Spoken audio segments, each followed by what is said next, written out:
Bogojavljanje je veliki gospodnji praznik. Toga dana praznujemo Hristovo krštenje na reci Jordanu i javljanje sve tri ličnosti, odnosno Svete Trojice, Oca, Sina i Svetoga Duha.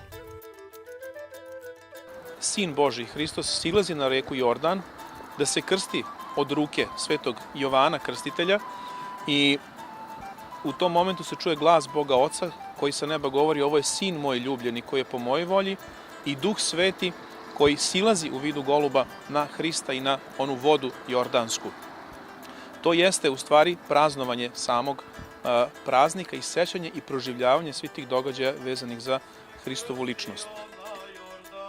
Na ovaj dan u crkvi sveštenici zajedno sa vernim narodom osvećuju vodu kao specifični događaj u samoj liturgijskoj zajednici, govoreći: glas je Gospodnji na vodama.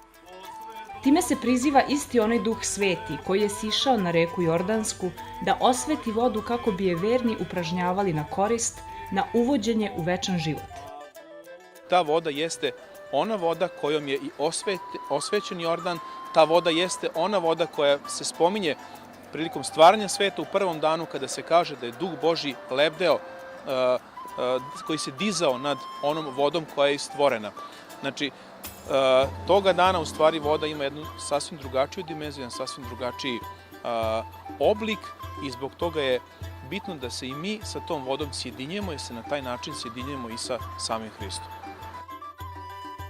Ritual koji je kod mnogih naroda, pa tako i kod nas, prešao u tradiciju jeste plivanje za časni krst. Ovim činom ljudi žele da se identifikuju sa vodom koja ovog dana ima drugačiju suštinu i smisao.